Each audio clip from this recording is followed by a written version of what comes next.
Assalamualaikum warahmatullahi wabarakatuh. Selamat pagi teman-teman semuanya. Perkenalkan, nama saya Andini Putri dari kelas 11 MIA 1 SMA Negeri 6 Solok Selatan. Nah, pada kesempatan kali ini saya akan meresensi sebuah novel yang berjudul ini dia, Tahajud Cinta di Kota New York. Nah, buku ini ditulis oleh Arumi Ekowati Jakarta Barat, di mana tahun terbitnya yaitu cetakan pertama 2013. Penerbit dari novel ini adalah Z2 yang beralamat di Jalan Raya Munjul nomor 1 Cipayung, Jakarta Timur. Buku ini terdiri atas 420 halaman, di mana ISBN-nya adalah 978-602-7735-53-8. Nah, teman-teman sudah tahu bukan bahwa penulis ini yaitu Arumi Ekowati merupakan penulis dari novel Tahajud Cinta di Kota New York. Nah, penulis ini lahir di Jakarta tanggal 6 Mei, di mana penulis merupakan lulusan arsitektur dan ia juga menekuni hobinya di bidang menulis cerita fiksi. Beberapa cerpennya juga telah dimuat di beberapa majalah loh, seperti itu ada majalah Aneka Yes, Kawanku, Hai, majalah Ten, tabloid Gaul, majalah Kreatif, majalah Sai, majalah Story, majalah Bobo, majalah Girls, dan Kompas Anak. Dan juga ada beberapa buku antologi, diantaranya Crazy Moment 2010, Anak Kos Gokil 2010, Dua Sisi Susi 2011, Dark Stories 2012, Baby Office 2012, Cinta Bersemi di Putih Abu-Abu 2012, serta satu buku biografi karateka cilik yaitu Bagas dan Jurus-Jurus Meraih Mimpi 2012. Nah, kita tahu ya bahwa penulis dari novel ini merupakan salah seorang penulis yang aktif, sehingga bukunya banyak dikenal oleh berbagai kalangan. Baik teman-teman, langsung aja kita masuk ke isinya.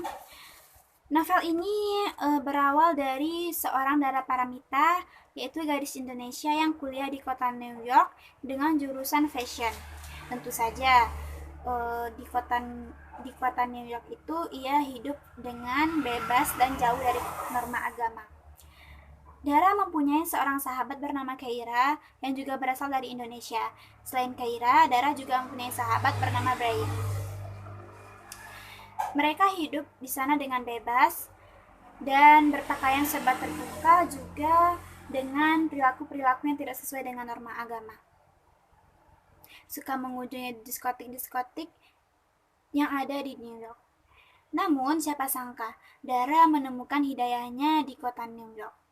Hidayahnya itu ia jemput ketika ia bermula bertemu dengan seorang Aisyah Liu, seorang gadis Islam asal Cina yang juga kuliah di sana. Saat itu Aisyah Liu berpenampilan beda dengan mahasiswi-mahasiswi lainnya, yaitu ia menggunakan hijab dan juga pakaian serba tertutup. Penampilannya itu membuat teman-temannya kerap menjauhinya, namun berbeda dengan Dara. Dara malah bersahabat dengan Aisyah Liu. Persahabatannya itu lambat laun terjalin sangat erat, sehingga Aisyah Liu juga sering kali mengajarkan ajaran-ajaran agama Islam kepada Dara. Mengajak Dara pada kegiatan-kegiatan positif seperti pengajian yang sering Aisyah Liu lakukan. Nah, saat itulah Dara terketuk pintu hatinya dan ia menyadari bahwa selama ini ia sudah berperilaku sangat jauh dari ajaran agamanya. Sampai satu saat ia memberanikan untuk merubah dirinya menjadi seorang muslimah yang baik dengan cara memberanikan diri untuk menggunakan hijab dan juga meninggalkan pakaian-pakaian yang selama ini ia gunakan dengan pakaian yang lebih sederhana dan tertutup sesuai dengan ajaran Islam. Perubahan Dara tentunya sangat ditentang oleh Keira, sahabatnya, dan juga Brian yang selama ini sangat menyukai sosok Dara. Namun, Dara tetap pada keyakinannya. Ia tetap melanjutkan hijrahnya walaupun saat ini Keira, sahabatnya, mulai menjauhinya karena Keira merasa ia tidak sepemahaman lagi dengan Dara. Hari demi hari Dara lewati. Sampai satu saat ia bertemu seorang Richard Werner, sahabat barunya, yaitu seorang arsitek mu'alaf yang merupakan teman Aisyah Liu. dan juga Brad yang merupakan seorang lelaki non-muslim yang pernah menolongnya saat ia hampir saja kerampokan. Hari demi hari mereka lalui walaupun mereka berbeda keyakinan, dan mereka berteman akrab. Sampai suatu saat, Dara dihadapkan oleh dua pilihan yang sangat sulit. Ternyata kedua lelaki itu sama-sama menyukai sosok Dara, sehingga Dara harus memilih. Ternyata hati Dara lebih memilih Brad. Namun Dara bingung, Brad bukanlah lelaki yang satu keimanan dengannya. Di sudut pandang lain, ternyata Brad sudah mulai jatuh cinta pada Islam. Langkahnya terhenti di sebuah bangunan berkubah, dan seberkas cahaya menyelinap di lubuk hatinya. Bukan hanya karena Dara, tetapi lebih dari itu. Brad ternyata mulai mencintai Islam dan bertekad untuk mulai masuk Islam dan menjadi seorang mu'alaf. Suatu hari, Dara pulang ke Indonesia karena libur kuliah. Brad yang mengetahui itu semua langsung menempuh bermil jauhnya untuk membuktikan kesungguhannya pada Dara. Namun gadis berkerudung itu tetap belum memberikan jawabannya kepada Brad. Dan ia masih bimbang untuk menjawab semua perasaan Brad kepadanya. Beberapa hari, Brad juga berlibur di Indonesia, dan juga Dara mengajak Brad untuk melihat Masjid Istiqlal. Sampai suatu saat, Brad harus pulang lagi ke New York dengan rasa sedikit kecewa karena ia juga belum mendapatkan jawaban pasti dari Dara. Beberapa hari selang itu, Dara pergi ke kota New York untuk melanjutkan kuliahnya lagi dan ingin bertemu Brad. Ia berdiri dari puncak Empire State Building dan memandangi kota New York yang gemerlap dan dingin. Saat itu juga ia mengingat sosok Brad dan ia juga merasa sedikit kehilangan Brad. Namun saat itu tiba-tiba saja Brad berada di belakangnya dan mengejutkan Dara. Saat itu mereka berdua berdiri di puncak Empire State Building, dan saat itu juga Brad memberanikan diri untuk melamar Dara. Dara pun dengan senang hati menerima lamaran Brad, dan ia meminta Brad untuk menunggunya selesai kuliah.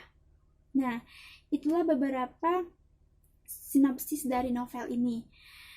Beberapa ceritanya sangat mengagumkan dan beberapa peristiwa mengagumkan lainnya. Di antaranya di dalam novel ini diceritakan bahwa Keira, sahabatnya Dara, ternyata juga melakukan hijrah yang sama seperti Dara. Ia juga mulai mengubah penampilannya dengan pakaian yang serba tertutup tetapi tetap tampil modis.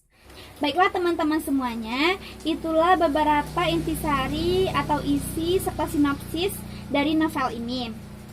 Selain itu, kita harus mencari kelebihan dan kelemahan dari sebuah buku yang kita resensi. Nah, kelebihan buku ini antara lain, buku ini adalah motivasi bagi umat Islam, terutama buat kaum muslimah, untuk lebih giat lagi memperbaiki dirinya dan tidak berputus asa dalam menjemput hidayahnya. Serta tidak ada kata terlambat untuk menjemput suatu perubahan yang lebih baik lagi. Kemudian, buku ini disusun secara sangat baik sehingga para pembaca akan merasa hadir di dalam cerita tersebut dan benar-benar mengalami cerita yang ada di dalam novel ini. Nah, selain kelebihan, tentu adanya kekurangan dalam buku ini. Antara lainnya, ada pun beberapa percakapan tokoh yang menggunakan bahasa Inggris sehingga dikhawatirkan para pembaca akan sulit untuk mengartikan apa yang sedang diperbicarakan oleh tokoh tersebut. Nah, sekian video resensi mengenai novel Tahajud Cinta di Kota New York ini. Semoga bisa memotivasi teman-teman semua ya. Mohon maaf apabila ada kesalahan dan kata-kata yang tidak berkenan. Dan ingat ya, walaupun kita di rumah aja, kita tetap harus kreatif. Nah, untuk mengisi waktu luang teman-teman saat di rumah aja nih, silahkan ya baca novel Tahajud Cinta di Kota New York ini. Insya Allah memotivasi kita semua melalui cerita yang disediakan dalam buku ini. Terima kasih atas perhatiannya, semoga bermanfaat. Assalamualaikum warahmatullahi wabarakatuh.